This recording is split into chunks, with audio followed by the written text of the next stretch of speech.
कलाम के लिए ज़ोरदार तालियां बजाएंगे। और इसके साथ ही मैं दावत दूँगा बशरानिया झील को भाई कमाल साहब को वो सामने आए और आज का ज़िंदगी बख्श कलाम हम सब के साथ शेयर करें।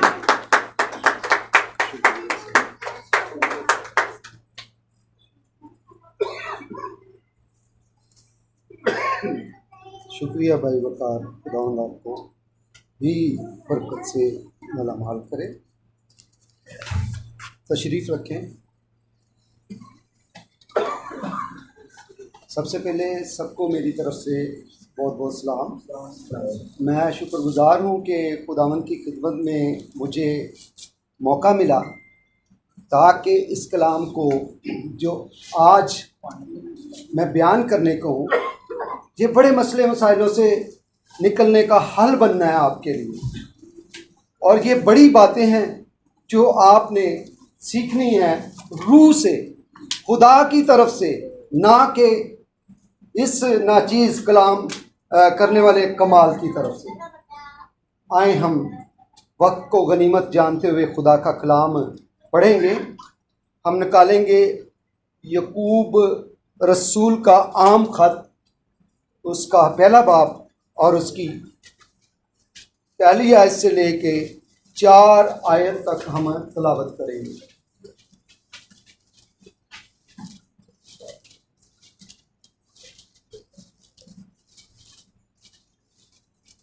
पहला बाब, हाँ,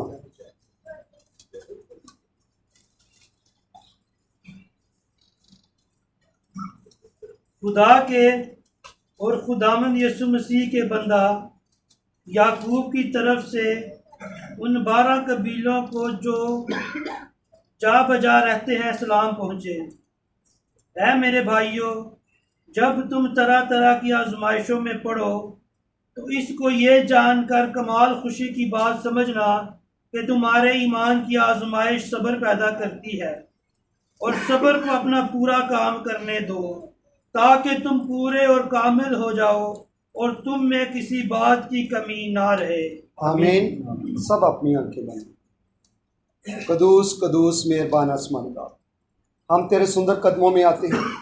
तेरे फजल के साथ खुदावंद भरपूर हो जाएं और उस तरफ के पास सरनगू हैं जो तूने लगाया है। हमारी मदद कर, बयान करने की कुव्वत और ताकत दे। तेरा कलाम जो हमारी ज़िंदगियों को बदलता है, हमें बताता है, तेरी यह खुदावंद हर बात से आगाह करता है कि तू क्या चाहता है हमसे। तेरे सामने दरख्वास्त करता हूँ, कल्बो ज़ेन का ज़िम्मा ले, बयान करने की कुव्वत में बहाल रखना, मजबूत करना। इस तरह सुनने वालों को भी खुदावंद हिम्मत देना ताकि हमारी खुदावंद सोच विचार जो है तेरे कलाम की तरफ रहे, ताकि हम बहुत कुछ हासिल करके जाएं और हम इस कलाम के वसीले से अपनी ज़िंदगियों को ढाल सकें, ताकि तेरी ये खुदावंद ख़ास मर्ज़ी पूरी हो जाए। तेरे कदूस कदूस जिंदा जलाली यसु मसीह के नाम में यह सब कुछ मांगते और पा लेते हैं, आमीन। अभी जब हमने ये हवाला कोट किया है, पढ़ा है, तो इसमें हमारी आजमाइश के बारे में कहा गया है कि कब हमारी आजमाइश होती है, कि जब हमारी आजमाइश हो तो हम उसमें कामल रहें, और कामल रहने के बाद ही हम क्या है तरक्की करते हैं। जब आजमाइश में इंसान गिर जाता है तो यकीन करें कि वो पीछे की तरफ जाता है, ना कि आगे बढ़ता है। अक्सर हम आजमाइशों में पढ़ते रहते हैं क्योंकि ये दुनियादारी है, और दुनिया का सफ़र ऐसा ही है जैसे लोहे का तंदूर हो। लोहे का तंदूर समझते आप, रोटियां जिसमें लगती हैं और रोटी पक के ही निकलती है। यही बात है कि इंसान जो है आजमाइशों में जब गिर जाता है तो ये लोहे के तंदूर में, तो वो एक अच्छा इंसान बन के निकलता है और खुदा को पसंदीदा आता है। आपकी आजमाइशों का जो घर है वो आपके पास ही है, बिल्कुल ही करीब है, और वो है शैतान की चालें, मंसूबे, उसके इरादे जो आपके खिलाफ चलते हैं, आपको गिराने की कोशिश करते हैं, क्योंकि आप चुने गए हैं, आप दूसरों को बचाने के लायक बने हैं, इसलिए वो नहीं चाहता, क्योंकि वो अपने ही लोगों की मुखालफत नहीं कर सकता, शैतान को घर से निकालेगा तो फूट पड़ेगी। इसलिए वो उनको गिराने की कोशिश करता है जो खुदा के साथ चलते हैं, उनके आगे आजमाइशों को रखता है। इसलिए हम देखते हैं कि अयूब नबी के सहीफे में कि खुदा उसको, शैतान को इजाज़त दे देता है कि जहाँ आजमा ले मेरे बंदे को, वो मेरा बड़ा वफादार है, तू जैसा भी चाहता है आजमा, लेकिन एक बात मैं तुम्हें बता देता हूँ कि उसकी जान नहीं तो ले सकता। जान की नौबत तक ले जाता है लेकिन जान नहीं ले सकता। उसे 5-4 चीज़ों में आजमाया गया है और उसने लॉस उठाया है। आज हमारे मजमून का जो है हिस्सा ये है बरकत और बेबरकती, यानी ब्लेसिंग अनब्लेसिंग। ब्लेस होना और अनब्लेस होना आज हम सीखेंगे ये कैसे हो जाता है। अब ये तो खुदा की तरफ से है, आजमाइश उसकी खुदा की तरफ से है। अब खुदा ने उसे भेज दिया कि आजमाया जाए। अब सबसे पहले उसके बच्चे चले जाते हैं। बड़ा दुख होता है बच्चों का और यह सहना बहुत ही मुश्किल है। यहां तक कि जो बच्चे दुनिया में भी नहीं आए होते वो भी लॉस हो जाएं तो आप सारी जिंदगी उसे याद रखते हैं। सच है, ये बात बिल्कुल परफेक्ट है कि लोग याद रखते हैं कि हमारा बच्चा था, दुनिया में नहीं आया। आज उसके बच्चे मर जाते हैं और उसकी आंखों में के सामने दफनाए जाते हैं और उसको अजियत दी जाती है। इसके बाद दूसरा लॉस जो उससे होता है, फाइनेंशियली तौर पर लॉस होता है। अगर हम फाइनेंशियली तौर पर लॉस को समझें अपने, तो हम उस जगह पहुंच सकते हैं जहां हमें पता चले कि ये लॉस कैसे हुआ। ठीक है, अब वो उसका जब फाइनेंशियली तौर पर लॉस हो रहा है, क्या है कि उसके नौकर आके बताते हैं कि ऊंट भी मारे गए, वो भी चीज़ें छीन गई और मरी पड़ गई, ये हो गया, और डाकू आए और हमारे वो माल मवेशी जो थे लेके चले गए टोटली। इससे भी फाइनेंशियली जो उसका कारोबार था, उसकी जायदाद थी, उससे वो हाथ धो बैठा। और इसके बाद क्या होता है? इसके बाद होता है कि आजमाइश उसकी बीवी की तरफ से आ जाती है। जब वो उसे आजमाती है, और ये आजमाइश शैतान ही देता है उसको कि बोल, इसे बता, और जब वो बोलती है तो उसको बहुत ही दुख होता है। फिर उसको दुख होता है तो वो एक बात कहता है, जो खुदा ने दिया खुदा ने लिया, उसी का नाम मुबारक हो। इसके बाद उसके बदन पर नासूर चलना शुरू हो जाते हैं। वो अपनी जान को दुख में देखकर एक जगह बैठ जाता है, राख की जगह, एक क्या कहते हैं, रेत की जगह, तो ठीकरियां लेके उससे खुजवाता है और इतनी बदबू आती है। और इससे भी वो कहता है कि कोई बात नहीं। लेकिन इन सब आजमाइशों का तल्लक जो था ना, वो पीछे किसके साथ था कि खुदा ने उसे आजमाया था। आज हम देखेंगे हम कैसे आजमाए जाते हैं, हमारी आजमाइश क्या है। यसाया नबी का सहीफा निकालें, 59 बाब उसका 5-9, और उसकी हम आयत, पहली आयत से हम तलावत करेंगे।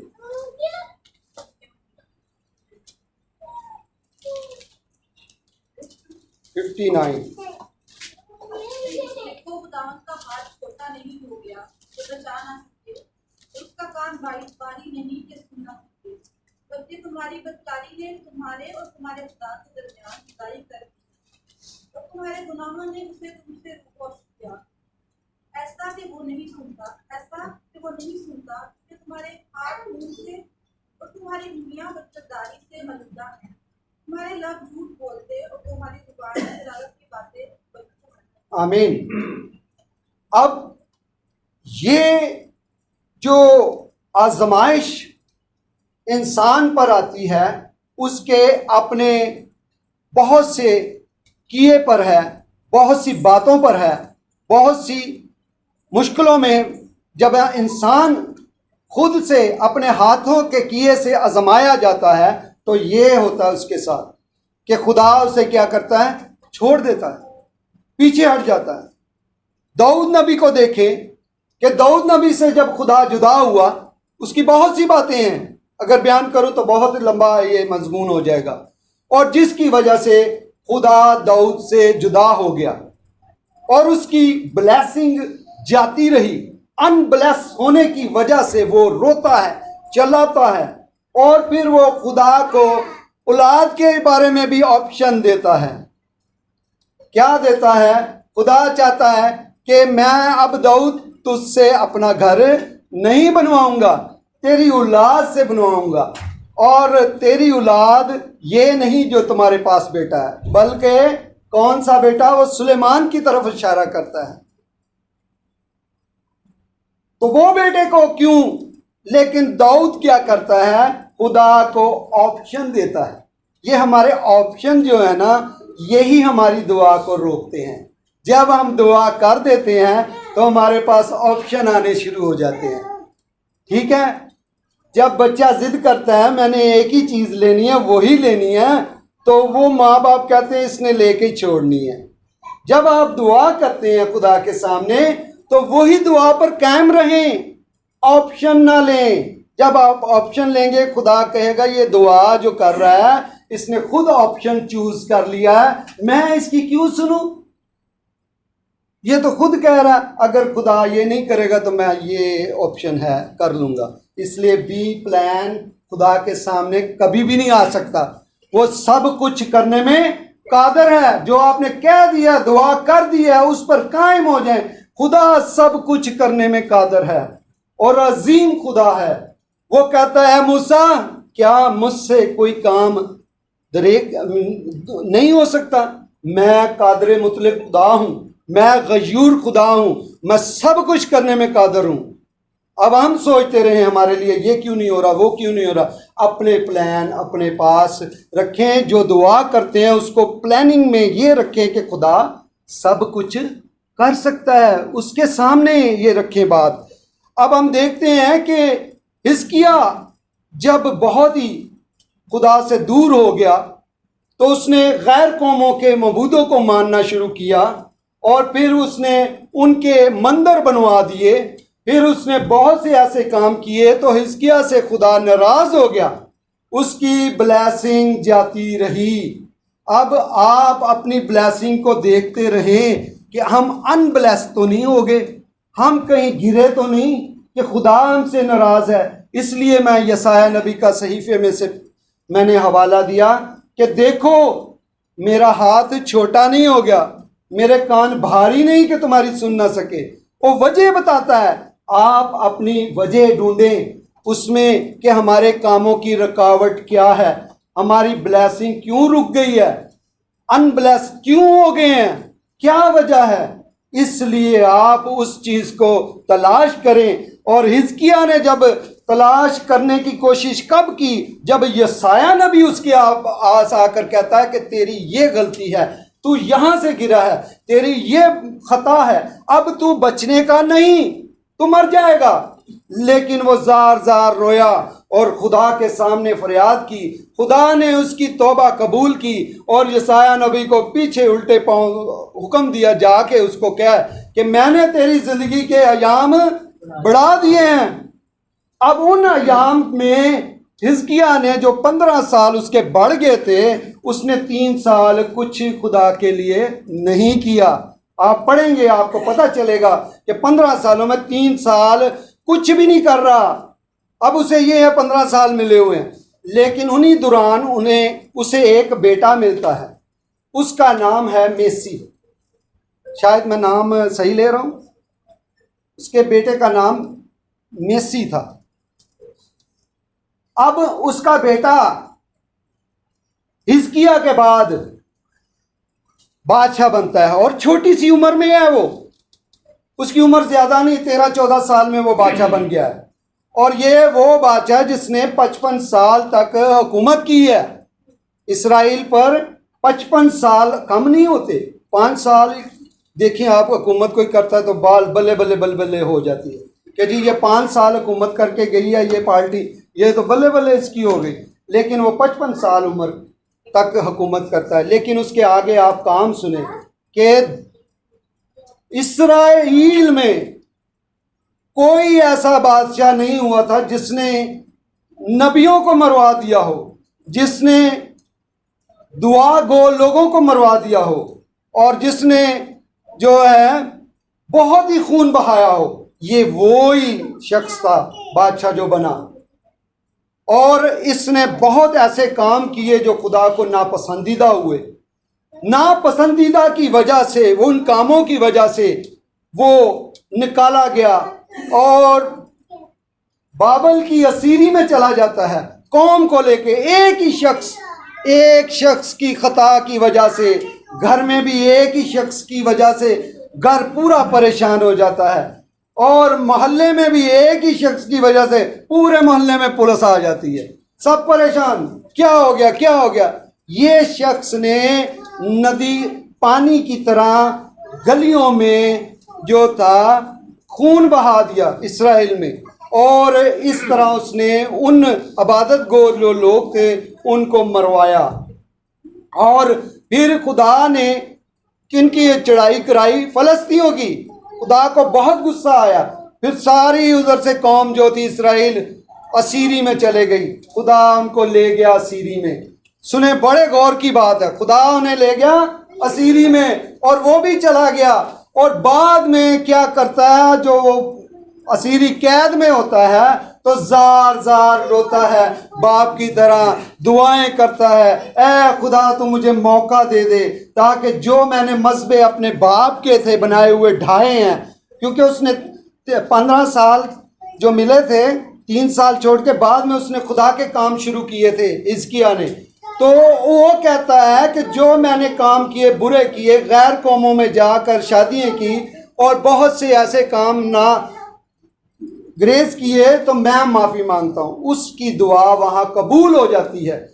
और वो असीरी से जब लौटता है तो खुदा क्या करता है, उसी को बादशाह फिर ले आता है। बड़े हैरानगी की बात है कि वो फिर उसको ही बादशाह बना देता है जिसने इतने काम किए हो।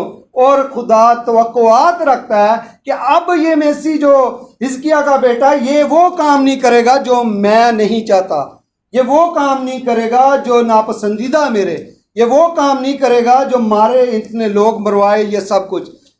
और फिर उसने, खुदा ने उसे बादशाह बना दिया। 55 साल वो बादशाह रहा। इससे पहले भी रहा, फिर असीरी के बाद भी आया, बादशाह बन गया। अब आप देखें, उसे खुदा ने बहाल जब किया तो उसने सब वो काम किए जो खुदा के पसंदीदा थे। इसीलिए जब हम लौट के आए हुए हैं, हमारे काम भी खुदा के नज़दीक पसंदीदा होने चाहिए। हम भी गहरी बदकारी से निकल के आए हैं, हमारे हाथों ने भी बहुत से ऐसे काम किए हैं, पर खुदा ने हमें मौका दिया, तौबा का मौका दिया। खुदा के खादमों के वसीले से हमें लौट आने के लिए बुला लिया और हम उसके बेटे और बेटियां बने हैं और उसके खून के वसीले से छुटकारा पाते हैं। क्योंकि उसके खून का असर यही है कि वो धोता है, साफ करता है और कुर्मजी रंग की जगह वो पाक शफाफ कर देता है। ऊन की मानद वो हमें बना देता है। ये है हमारा भी चाल चलन जो है वापस आया है। और हम जब वापस आए हैं तो हम आजमाए भी जाते हैं, हम आजमाए भी जाते हैं ताकि उस बात पर कायम हैं कि नहीं।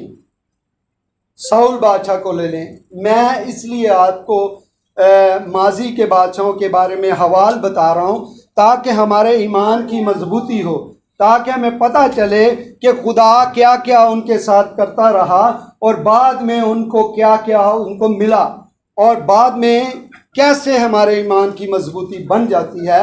साउल को लें, जब उसे बादशाह बना दिया गया तो उस इस्राएल का सबसे पहला बादशाह ये साउल ही था और इसने हुकूमत की। और इसकी हुकूमत में शमूएल नबी था, तो इसने बहुत बड़ी खता की क्योंकि खुदा की मर्जी वो ना थी जो इसने की। इसलिए जब हम इक़्तिदार पर होते हैं, खुदा के साथ ईमान में चल रहे होते हैं, हम कोई गलती ना करें, खता ना करें। ये मज़हबे पे आकर हम किसी का फूल ना बनाएं, हम किसी को बुरा ना कहें, हम किसी के बारक्स न बात करें, क्योंकि खुदा सुनता है और वो फिर बदला देता है। और इसी बात की वजह से हम पीछे हटते जाते हैं, खुदा की नज़र से दूर होते जाते हैं। और वो फिर कहता है, तुम्हारे हाथों ने जो काम किए, तुम्हारी कामों ने मुझे तुमसे कर दिया, क्या कर दिया? दूर कर दिया है। और मैं छुप गया हूँ। और इब्तदाई बात यह है कि जब आदम और हवा थे तो वो उस काम को कर बैठे, उस दरख्त का फल खा बैठे, तो खुदा उनसे छुप गया। आवाज़ अब नहीं आ रही। अब वो ठंडे वक्त में जब मुलाकात होती थी, आपस में बातें होती थी, वो ख़त्म हो गई हैं। आपकी भी कोई ऐसी गलती ना हो जिससे खुदा आपके पास आने से दरेक करे और छुपा रहे, बल्कि आप खुदा की मदद मांगें, उसके रूह कुदूस के साथ मिलकर आहें भर भर कर दुआ करें। क्योंकि कलाम में लिखा है, वो अपने बसीरत के वक्त में रूह में दुआ करते और आहें भर भर कर दुआ करते। आज आपको दुआ की इसलिए ज़रूरत ज़्यादातर है कि आपकी बहुत सी आजमाइशें बनी हुई हैं, आप उन आजमाइशों में घिरे हुए हैं, आप उठ नहीं पा रहे। आप देखें कि इस शख्स ने, साउल ने क्या किया जब उनको मार के आया, फलस्तियों को, अमालेकियों को जब मार के आया, तो खुदा ने कहा था उनके सारे काम को गर्क कर देना, जानवरों को, बच्चों को, सबको ख़त्म कर देना। मैं इस नस्ल को ख़त्म करना चाहता हूँ, क्योंकि इस नस्ल ने क्या किया था, इसराइल के ख़िलाफ़ हाथ बढ़ाया था और इसराइल को आगे बढ़ने नहीं दिया था। जब वो मिस्र से निकल कर आ रहे थे, उस वक्त अमालेकियों ने इसराइलियों को बहुत मारा और खुदा उसका बदला लेना चाहता था। और खुदा ने क्या कहा कि कुछ भी उसका ना छोड़ना। लेकिन साउल ने मोटे मोटे जानवर जो नहीं मारे ले आया अपने साथ, गाय ले आया और फिर उसके बादशाह को भी ले आया। तो जब सैमुअल आया तो उसने कहा, मुझे कुछ आवाज़ें सुनाई देती हैं, मैंने तो तुम्हारे साथ कलाम जब किया था खुदा का, वो ये था कि सब कुछ उनका मिटा देना, सब कुछ उनका ख़त्म कर देना। और ये बात खुदा ने मेरे दिल में डाली और मैंने तुमको कही, तुमने ऐसा नहीं किया, क्योंकि मुझे बछड़ों की आवाज़ें आ रही हैं, मुझे गाय की आवाज़ें आ रही हैं, सुनाई दे रही हैं। ये कहाँ से आए हैं? क्योंकि वो साथ लेके आया था, इसलिए खुदा उससे जुदा हो गया और एक बदरू उसके ऊपर काबज़ होना शुरू हो गई और वो उसे तंग किया करती थी और उसे तंग करती थी। यही बात है कि जब हम खुदा से दूर होते हैं तो शैतान की कई चालें हमारे साथ चल जाती हैं और हम उसमें फंसे होते हैं, निकलने की गुंजाइश नहीं वो छोड़ता। इसलिए हम मोहतात रहें, होशियार रहें, बेदार रहें। जैसे पतरस कहता है कि फाड़ने वाले बब्बर शेर को धारते हुए जब सुनते हो, यानी कि तुम्हारा मुखालिफ जो बब्बर शेर है धारता और तुम्हें फाड़ने की कोशिश कर रहा है, यही है। फाइनेंशियली आपके साथ कोई भी कुछ हो सकता है, उसे रोकने के लिए आप अपने ऊपर दुआ करें। आपकी अपनी दुआएं कमज़ोर हो सकती हैं, लेकिन आपके साथ जो मिलकर हैं सब आपके लिए दुआ करें। वो आपको निकालेगा, वो आपकी मदद करेगा, क्योंकि दुआओं के असर से बहुत कुछ हो सकता है। आमीन। ये बात है कि साउल का बेटा जो था यूतन क्या भाई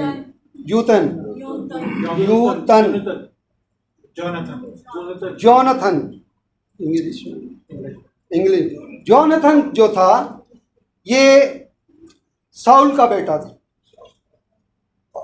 तो जब साउल के 4 बेटे थे, तीनों का नाम है, एक का नहीं, बस 4 बेटे थे। ये जो बड़ा बेटा था, जब इन पर अमालेकी जो थे चढ़ाई करने के लिए आए, तो जब चढ़ाई करने के लिए आए उनके पास बहुत ज़्यादा फौज थी, बहुत कसरत की फौज थी। तो इनके पास 600 थे, इनके पास औजार भी नहीं थे, तलवारें भी नहीं थी, कुछ कम थी, बहुत कम थी। साउल के पास और उसके बेटे के पास तो थी, बाकी कैसे लड़ना था उन्होंने, बहुत मुश्किल थी।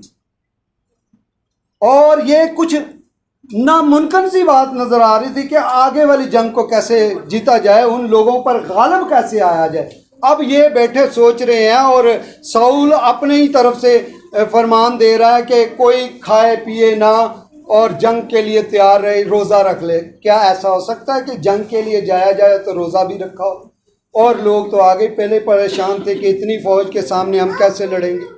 अब इसके बेटे को खुदा ने एक हिकमत दी और वो बाप की बात को छोड़कर दूसरी साइड से गया और चुपके से जाके अपने एक साथी को ले गया जिसके पास तलवार थी। उसने अपनी, वो उसी की होती थी, वो रखता था उसके हजार समान।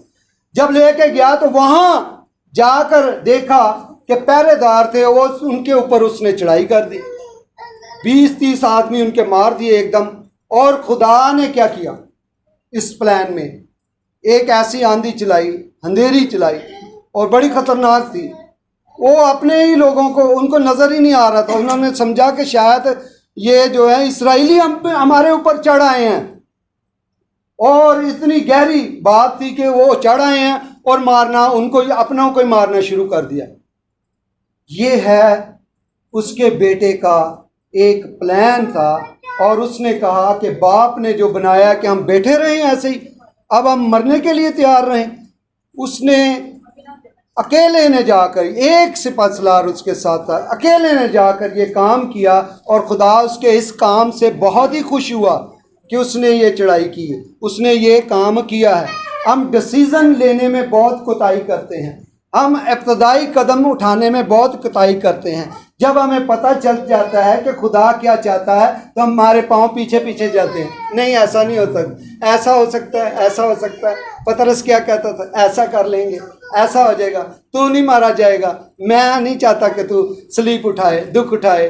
हाँ, ऐसा नहीं हो सकता। इसलिए हम अपने प्लान जो हैं रखते हैं, खुदा की कुदरत को देखने की तवक्कुआत कम करते हैं। जब हम खुदा की कुदरत को देखने की तवक्कुआत ज़्यादा करेंगे, ईमान हमारे अंदर ज़्यादा मजबूत होगा। नो कंसेक्शन है, नो डिसिप्लिन कायम करें अपना, और इसमें कोई भी रियायत नहीं है। खुदा के प्लान को हम पूरा करें तो खुदा हमें बरकत देगा और अनब्लेस नहीं करेगा, ब्लेसिंग रखेगा हमारे साथ और हमारे साथ रहेगा। यसाया नबी कहता है कि तुम खुदा का हाथ छोटा नहीं है और उसके कान भारी नहीं है। इसलिए खुदा जो है, आजमाइशों का तल्लक जो है हमारी ही वजह से भी बनता है। और अयूब नबी की आजमाइश खुदा की तरफ से थी और हमारी आजमाइशें हमारी तरफ से बहुत बन जाती हैं। हमारे बहुत से काम ऐसे हैं जो हम करते हैं, खुदा को नापसंदीदा होते हैं, लेकिन उसमें हम खुश रहते हैं कि हम कहते हैं जैसे ये खुदा को भी मंजूर है, लेकिन हम खुदा की राय नहीं लेते। इसलिए साउल ने खुदा की राय ना लेकर शमूएल को पीछे करके खुद प्लान बनाया और नाकामी थी। लेकिन खुदा के प्लान के मुताबिक ये था कि उसका बेटा जो है वो उससे पूरा करे। और जब उसे पता चला कि ये खता तोड़ी गई है, ये बात मेरी नहीं मानी गई कि उसने रोज़ा नहीं रखा, उसने चखा है कुछ, तो उसने आके अपने बाप के सामने कहा, क्योंकि उसने कहा कि वाजिबुल कत्ल होगा जिसने कुछ चखा हो।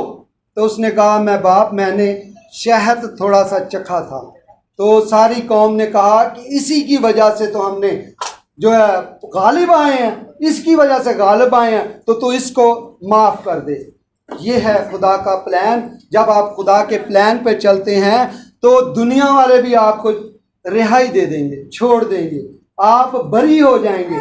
आप किसी भी मुजरिम बन गए हैं, किसी भी कुटेरे में चले गए हैं, आपको सताया जा रहा है और आप पर दुख पहुँचाया जा रहा है, आप उसमें से निकल जाएंगे। जब आपका अपना प्लान होगा, अपनी मर्जी होगी, खुदा की मर्जी शामिल नहीं होगी, तो आप ज़रूर जो है ख़ता करेंगे, ज़रूर आप फंसेंगे, ज़रूर आप पीछे को हटेंगे। इसलिए खुदा चाहता है कि हमारी आजमाइशों में हमारी मदद करे। आप पर बहुत सी आजमाइशों का बंडल बंधा हुआ है, बहुत से कामों का है, बहुत सी फिक्रों का है। आपने सारे प्लान खुदा के सामने रखने हैं। और ये खुदा का कलाम कहता है कि अपने मंसूबे सब खुदावंद पर छोड़ दे तो तेरे इरादे मजबूत रहेंगे। जब हम अपने इरादे, अपने मंसूबे खुदा के पर नहीं छोड़ते और अपनी प्लानिंग सारी अपने आप करके रखते हैं, तो फिर खुदा के इरादे कैसे पूरे होंगे? बताइए, ऐसे हो सकता है? कभी नहीं हो सकता। इसलिए मैं आज का कलाम जो है, हमारे पास बहुत सी ऐसी वजूहात हैं जिसकी बना पर हम पीछे रह सकते हैं और पीछे रहते भी हैं। हमारी दुआएं जो हैं आर्जी नहीं होनी चाहिए। हमारी दुआओं में बहुत वज़न होना चाहिए और इसमें अबलीस को शिकस्त होनी चाहिए, अबलीस को गिरना चाहिए और इसके लिए हमें हर वक्त तैयार रहना चाहिए। मैं छोटी सी गवाही देना चाहूँगा। शेखुपुरे से लाहौर आते वक्त ईद का दिन था, यही दिन जो गुजरे, तो अक्सर पुलिस वाले खड़े होते हैं कि हर गाड़ी से कुछ ना कुछ ईद ले। तो मैंने हाथ बढ़ाया, बस के पास पहुंचा, उसने रोक ली। जब मैंने उसका हैंडल पकड़ा तो उसने एकदम पुलिस वालों को देख के चला दी, स्पीड में चलाई। मैं तो ड्राइवर था, मैंने उस हैंडल को नहीं छोड़ा, 2 हाथों से मजबूती से पकड़ लिया। मेरा फ्रंट व्हील के पास पाँव था, पाँव मेरा साथ साथ चल रहा था, साथ साथ चल रहा था टायर के साथ, और मेरा बूट शूज़ भी वो जो था ना उड़ गया था। तो मैंने वो नहीं छोड़ा। लोगों ने कहा कि बंदा आ रहा है नीचे, रोको। मुझे अभी तक कुछ नहीं हुआ था। जब उसने ब्रेक मारी, ब्रेक लगने से मेरी रिब्स तो जो थी वो 3 थी, फ्रैक्चर हो गई। मुझे उन्होंने उठाया, पीछे अस्पताल था, मैंने कहा नहीं लाहौर ले जाओ। लाहौर गया, मैंने अपने बेटे को कॉल की, वो आया और मोटरसाइकिल पे ले गया। जब एक्सरा हुआ तो उसमें 3 रिब टूटी हुई थी। डॉक्टर साहब जानते कि इसको जोड़ने की कोई हल नहीं इनके पास। तो मुझे भी कहा गया इसका कोई नहीं, ये रेस्ट चाहिए आप। अब मैं रेस्ट करने के लिए ना तो खुद उठ सकता था, मेरा पीछे बेटा या कोई मुझे ऐसे उठाता था, मैं वॉशरूम में गया। इतनी तकलीफ़, इतनी मुश्किल, दुआ करनी शुरू की।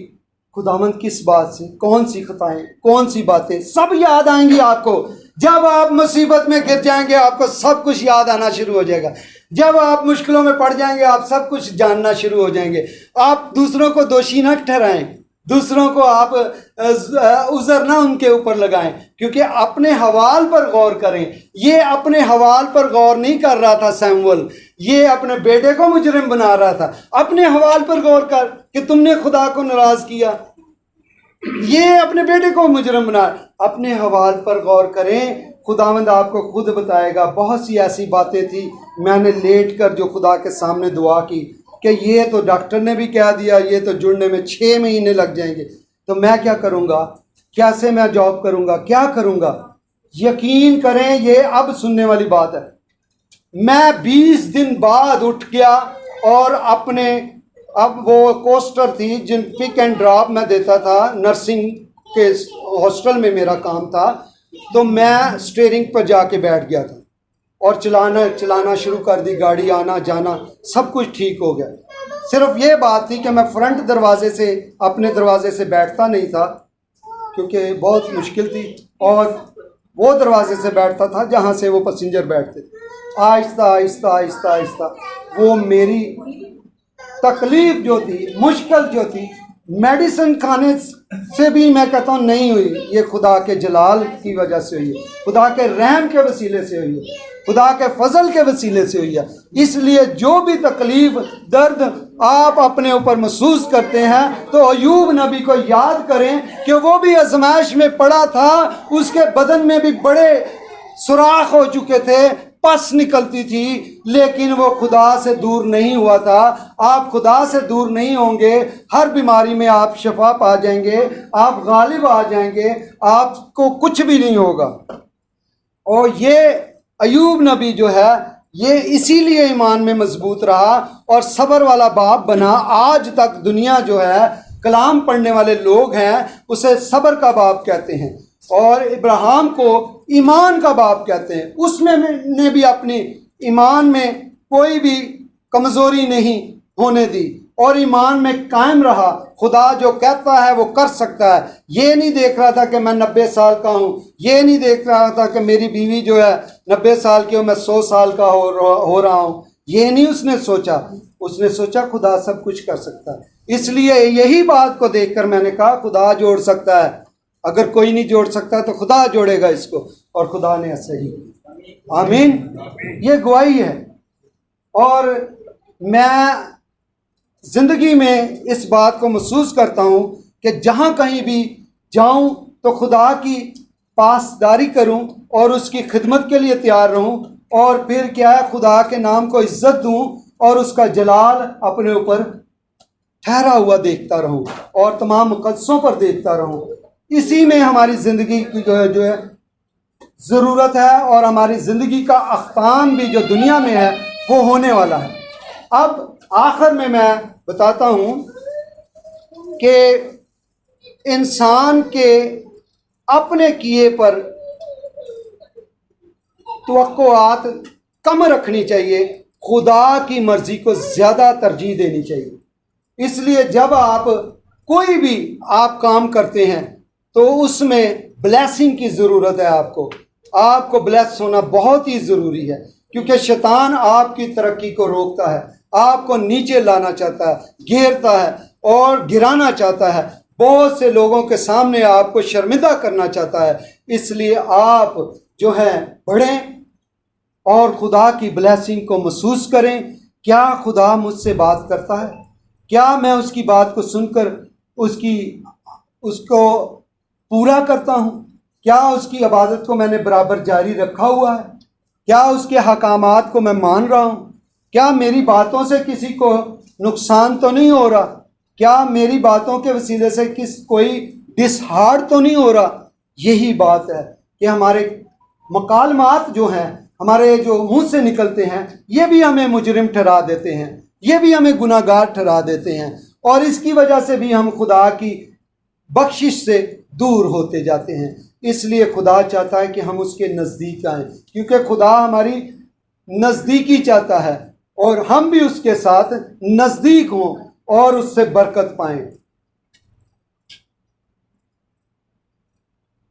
जब हम बहुत सी बातों में खुदा के सामने बेऐब हो जाते हैं और खुदा हमें जान लेता है कि इसके इरादे में है कि मैं खुदा के कामों पर ईमान रखकर और उसकी तमाम हकामात को मान कर चलूँगा, तो खुदा आपको हिम्मत खुद दे देता है। खुदा आपके साथ चलने के लिए खुद तैयार हो जाता है। खुदा आपके साथ चलता है। और इसी तरह वो खुदावंद यसु मसीह की आजमाइशों में भी खुदा का रूह जो है उसे तक़वियत देता है और उसके फरिश्ते उसके तक़वियत देते हैं और वो बढ़ता है। रूह कुदुस जब उसके ऊपर कबूतर की शक्ल में आकर ठहरा तो वो ब्लेसिंग के लिए है, नज़र आता है, और ये सारी ब्लेसिंग हमें पा चुके हैं। अब इस ब्लेसिंग को अनब्लेस ना करें, क्योंकि अनब्लेस जब होंगे तो आप फाइनेंशियली तौर पर भी और कई बातों में कमज़ोर होते जाएंगे। इसलिए आप जब देखें कि आपके साथ ऐसा है तो आपको दुआओं की ज़रूरत है। मुझे आपकी दुआओं की ज़रूरत है ताकि मेरे जो काम रुके हैं वो पूरे हों, और खुदा करने में कादर है। और मैं खुदा पर ईमान रखता हूँ कि वो कर सकता है। वो उसने जो भी वक्त ठहराया है, जो भी काम मेरा है, वो करके छोड़ेगा और वो करने में कादर है, और उसके सामने कोई काम नामुमकिन नहीं, क्योंकि वो मुमकिन का खुदा है। वो आपके लिए और आपके लिए वो सब कुछ कर सकता है। आमीन। खुदावंद अपने पाक कलाम पे बरकत बख्शे। आए दुआ करें। खुदावंद हम इस कलाम के लिए तेरे सामने